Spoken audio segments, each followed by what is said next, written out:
Vamos voltar a falar agora sobre a situação no Afeganistão, dominado pelo grupo islâmico Talibã. Os militantes derrubaram o governo, voltaram ao poder depois de 20 anos. Nós vamos tentar compreender um pouco melhor o contexto por trás dessa crise que se instalou no país. Saber também se é possível esperar deste novo governo Talibã algo diferente daquilo que aconteceu entre 96 e 2001. Para isso, convidamos para nos ajudar o Sandro Teixeira Moita, que é professor da Escola de Comando e Estado-Maior do Exército. Professor, bom dia. Obrigado pela entrevista aqui para a CNN. Gostaria, inclusive, de aproveitar a especialidade do senhor para saber o seguinte. Ontem, o presidente dos Estados Unidos, Joe Biden, disse que a própria segurança americana foi surpreendida com a rapidez com que os talibãs conseguiram avançar a partir da saída dos americanos, das tropas americanas do país, depois de 20 anos de ocupação. Imaginava-se, no mínimo, alguma resistência maior, né? Pelo menos para quem não é especialista na área, né? 20 anos de auxílio financeiro, estrutura, equipamento, know-how, né? Foi surpreendente mesmo a rapidez com que os talibãs conseguiram tomar de volta o país, quase que num piscar de olhos, depois de 20 anos de ocupação? Bom dia. Bom dia a todos. Agradeço o gentil convite da CNN para a entrevista. Realmente, para quem não acompanha, é surpreendente essa crise, é surpreendente essa questão, mas para quem acompanha o conflito e observa a lógica do conflito, o que aconteceu é que a gente viu uma movimentação do Talibã desde o acordo em fevereiro de 2020 para que fossem realizados acordos com as lideranças locais e com isso negasse o efeito da capacidade americana, do dinheiro americano, e lideranças locais que se sentiram muito mais conectadas ao Talibã, que apesar de todas as barbaridades é um movimento afegão, ou seja, um movimento que se caracterizou como um movimento de luta pela libertação do país, do que como um movimento de conquista. E o discurso do Talibã, nesse momento, foi calibrado de maneira muito estratégica, ou seja, no sentido de dizer, nós estamos resistindo a invasores do Afeganistão. O governo em Cabul era percebido pela população média do Afeganistão como um governo imposto pelo estrangeiro e corrupto. Então, as imagens que nós vemos de uma fuga em massa são essencialmente de pessoas que sobreviveram com rendas a partir deste governo, de uma elite bem especializada e formada no Ocidente, que voltou ao Afeganistão depois de 2001 e agora foge porque esse pessoal não vai ter acordo com o Talibã. Então, é importante que tenhamos isso em mente. É importante que a velocidade desse avanço, a velocidade dessa capacidade talibã de conquistar o país foi nesse sentido, foi de fazer acordos durante o inverno, né? E isso foi largamente ignorado pelos americanos. Os americanos não acreditaram que esses acordos iam triunfar, mas o Talibã também jogou com o fato de que um dia as potências ocidentais, os Estados Unidos e os países da OTAN, iriam embora e eles iam ficar. E os atores locais perceberam isso e começaram a basicamente mudar de lado. Por isso explica a velocidade do avanço talibã. Governadores de província e alguns generais do Exército Nacional Afegão passaram para o lado do Talibã sem problema algum. Professor, ontem a gente falou bastante desse assunto também e eu reitero aqui uma palavra que eu disse ontem, que para a gente é muito complexo conseguir compreender e interpretar o que ocorre no Afeganistão com o nosso olhar eurocêntrico, cristão, com aquilo que a gente entende que é democracia. É muito delicado conseguir observar e pensar até que ponto o antigo regime era bom, até que ponto o novo regime tomado agora pelo Talibã pode ou não ser bom para os afegãos. O senhor pode traduzir um pouco esse cenário para a gente? O antigo regime, aliás, o próprio presidente que fugiu, como é que vinha sendo esse poder no Afeganistão? É uma ótima pergunta. O presidente que fugiu, o presidente Ashraf Ghani, ele é um homem que passou a maior parte da sua vida fora do Afeganistão. Então, é uma figura que a gente tem que ter em mente que tal como boa parte desses afegãos que voltam para o país em 2001, esses afegãos são pessoas muito mais ligadas ao estrangeiro do que ao próprio Afeganistão. E quando o Talibã vem com um discurso de conquista nacional, o olhar estrangeiro para o Talibã é de que é um movimento religioso. Ele também é um movimento religioso, mas ele é um movimento étnico. Ele é muito ligado à etnia Pashto, que é a etnia popular, é a etnia mais numerosa do sul do Afeganistão. E o que, dessa vez, faz com que o Talibã consiga voltar ao poder é que ele conseguiu, em alguma medida, algum entendimento com as etnias do norte do Afeganistão, que são etnias pequenas ou etnias que têm ligações com países próximos, como o Uzbequistão e Tadiquistão.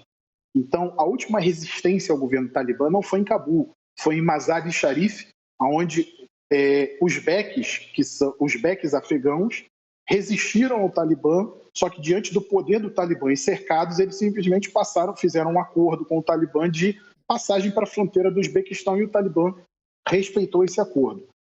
Na medida em que esse governo será bom, talvez ainda seja cedo para dizer, porque nas províncias ao redor de Cabul, percebe-se um Talibã muito mais moderado do que um Talibã onde ele já dominou há mais tempo, que foi nas fronteiras do país.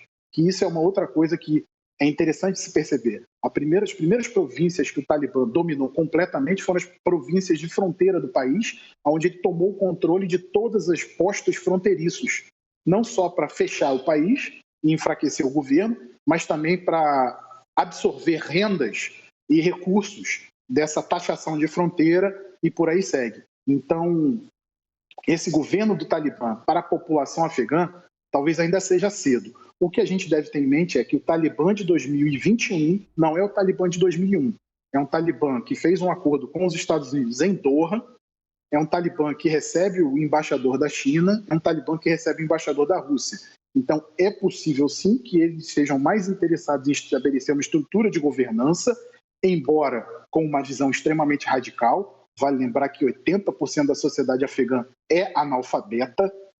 Então, a tradição e a ligação com as imagens, essas imagens que a gente está vendo, o Talibã no gabinete presidencial, isso foi calculado, isso foi para mostrar que eles estão no poder. Isso foi para mostrar para a população que vai ver a TV que eles estão no poder. Então, é para mostrar que não há como resistir, embora a gente já tenha aí reportes de alguns grupos que decidiram não aceitar o domínio do Talibã e que estariam se levantando em algumas províncias do norte. Aí a gente vai ter que esperar um pouco para como essa crise vai evoluir. Professor, logo após deflagrada essa crise, imediatamente a preocupação dos especialistas foi com violações de direitos humanos, especialmente de direitos das mulheres. Ontem, um colega nosso aqui da CNN Internacional ouviu um porta-voz do Talibã que dizia que não mudaria muita coisa, que as mulheres teriam direito a estudar, por exemplo, que era algo que o Talibã antes de 2001 não permitia, entre outras violações de direitos das mulheres. Eu lhe pergunto, o senhor acredita realmente em um Talibã moderado? Eu não acredito, infelizmente, que tenhamos um Talibã moderado quanto às garantias dos direitos de minorias ou mulheres nesse momento. Talvez ele respeite minorias que têm capacidades de resistir à força a eles. Talvez isso. Mas quanto a garantir direitos de crianças e mulheres, acredito que isso seja uma agenda colocada para poder fechar os acordos de Doha de 2020 e garantir uma boa passagem, ou pelo menos nesse primeiro momento, uma boa vontade da comunidade internacional, mas não acredito que isso vá seguir muito além. Ou o que pode ocorrer é o Talibã restringir muito a capacidade de movimento, e como a gente tem visto, boa parte dos correspondentes internacionais e das ONGs que ainda se encontram no Afeganistão estão todas centradas em Cabul, e dessa maneira elas vão acabar também retratando uma outra realidade, porque a realidade de Cabul não é a realidade do interior do Afeganistão, não é a realidade de Kandahar, não é a realidade de Herat, não é a realidade de Mazar-e-Sharif. Então é possível sim que em um momento mais próximo a gente observe violações dos direitos humanos, especialmente quanto à condição feminina, que é uma lástima, uma tragédia anunciada, mas clara diante disso. Nunca o Talibã teve uma grave e grande preocupação com isso. Então é algo que a gente não deve esperar muito, infelizmente. A União Soviética lá atrás já tinha sido removida do território afegão. Agora os Estados Unidos saem e, na mesma medida em que viram as costas, o Talibã reassume o poder como se nada tivesse acontecido ou muito pouco tivesse acontecido ao longo desses últimos 20 anos. Qual é a margem de manobra que a comunidade internacional tem a partir de agora para tentar minimamente monitorar esse aspecto a que a Luciana se referiu agora há pouquinho, por exemplo, de respeito a direitos básicos do indivíduo, das mulheres? Qual é a possibilidade que a comunidade internacional tem de interferir a partir de agora no Afeganistão, professor?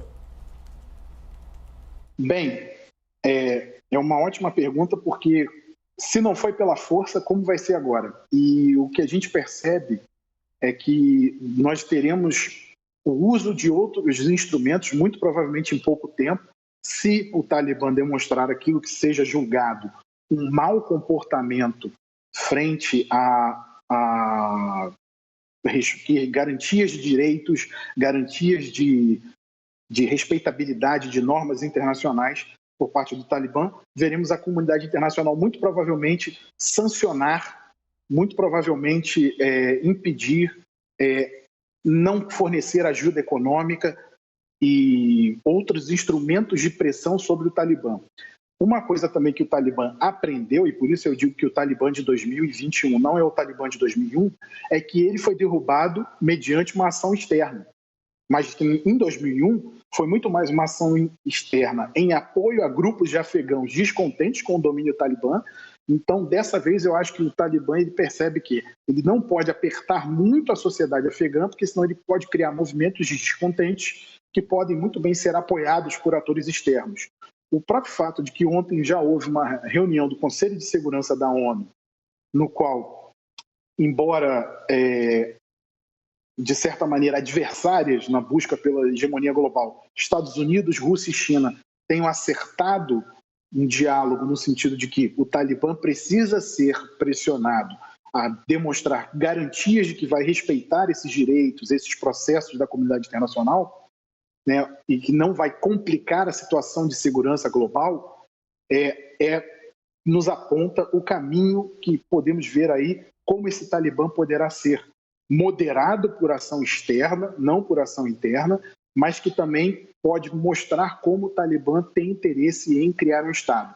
De certa maneira, houve uma sofisticação na estrutura do Talibã desde 2001 para cá. Então, o principal ator que negociou os acordos foi um antigo prisioneiro americano e depois do governo afegão, o Mullah Baradar, que é uma figura que tem formação acadêmica, tal como algumas outras, enquanto o filho do Mullah Omar, líder histórico do Talibã, é responsável pelo braço militar. Então, há que se considerar também que o Talibã, nesse momento, ele não deseja criar descontentes, ele deseja manter um certo diálogo aberto com a comunidade internacional, inclusive porque é um país muito pobre. A renda média de um afegão que trabalha é de $2 por mês.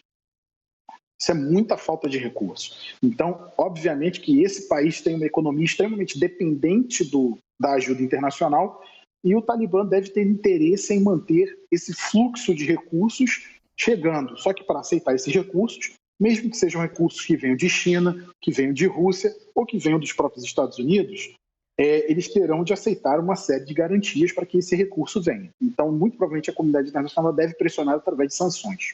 Professor, eu gostaria de ouvi-lo um pouquinho mais sobre as questões dos direitos das mulheres, porque eu estava aqui imaginando, se eu e Luciana estivéssemos aqui algumas décadas atrás, estaríamos de burca, porque a gente não poderia mostrar o nosso rosto, se pudéssemos apresentar um jornal, se pudéssemos ter tido acesso à educação, e se pudéssemos andar sem estar acompanhada de um homem.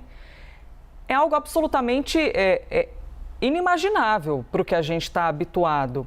Essa deve ser novamente a realidade das mulheres afegãs com a tomada de poder pelo Talibã?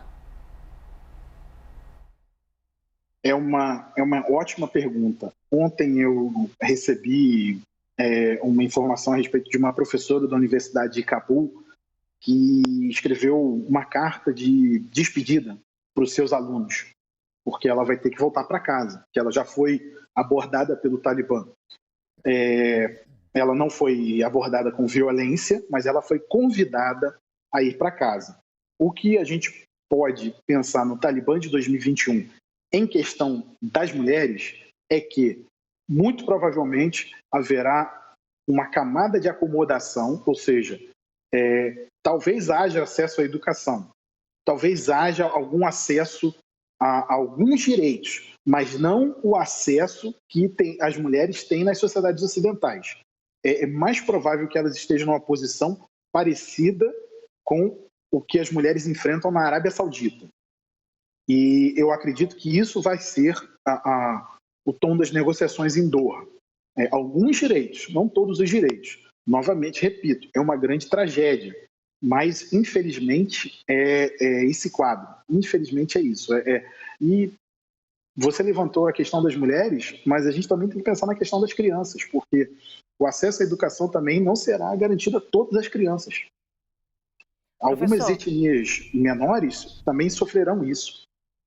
Professor, rapidamente o senhor citou aí Rússia, China e Estados Unidos, e eu queria saber, do ponto de vista geopolítico, o que essa suposta derrota dos Estados Unidos, e é assim que está sendo visto nesse momento, essa retirada e essa volta tão rápida do Talibã ao poder depois da retirada das tropas americanas dos Estados Unidos do Afeganistão, qual é a influência que tem agora, o que vai ser o Afeganistão estrategicamente nesse mundo geopolítico? Eu digo porque China tende a apoiar esse governo agora do Talibã e tem uma proximidade. Como é que fica essa briga geopolítica nesse momento que já existe essa tensão entre os três países? É uma excelente pergunta. O Afeganistão ele é um dos países com um grande número de terras raras que são necessárias para a evolução de tecnologias que a gente observa no século XXI, como chips de computador, material para a gente ter smartphones, tablets e até tecnologia satelital. O grande interesse chinês no Afeganistão passa tanto pelo interesse pelo acesso às terras raras para a produção de componentes tecnológicos, quanto por interesses geopolíticos chineses no Paquistão. Movimentos militantes que atacam linhas chinesas de circulação que utilizam um porto paquistanês de Gwadar, muitas vezes são movimentos que estão sob a influência do Talibã afegão, né? E que há um Talibã paquistanês que tem ligação com o Talibã afegão. Então, fora isso, ainda há um interesse da China em estabilizar a sua própria província, né, de Xinjiang, onde há uma etnia muçulmana, os uigur, e há um interesse chinês em que esse exemplo do Talibã não espirre, com o perdão da palavra, para os uigur em Xinjiang. Então, há um interesse em uma acomodação com os talibãs, inclusive para que os uigures de Xinjiang não tenham ideias parecidas com o que os talibãs tiveram para recuperar o controle do seu país.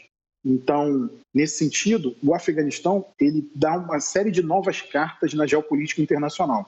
Uma carta que fica ferida é a credibilidade americana, e isso já foi aproveitado pela China, que ontem colocou em alguns editoriais de jornais ligados ao Partido Comunista Chinês, editoriais direcionados a Taiwan, como, por exemplo, veja, o Afeganistão acreditou nos americanos e olha o que aconteceu com o Afeganistão. Então, este movimento será... nós teremos reverberações geopolíticas disso por algum tempo. Na Ásia Central, que é historicamente uma área de influência russa também, isso abre espaço para uma reentrada russa na região. Não à toa que o primeiro embaixador estrangeiro que procurou o Talibã ainda no ano passado foi o embaixador da Rússia, e que já tinha estabelecido uma série de conversações e entendimentos. Então, essa questão do Afeganistão, sem dúvida, terá uma série de implicações geopolíticas, econômicas, políticas e de segurança global. Sandro Teixeira Moita, professor da Escola de Comando Estado-Maior do Exército, muito obrigado pela ajuda para a gente entender melhor o que está se passando no Afeganistão e no mundo todo a partir do que acontece por lá, e até uma próxima. Que seja breve, professor. Eu que agradeço, muito obrigado, um ótimo dia a vocês aí.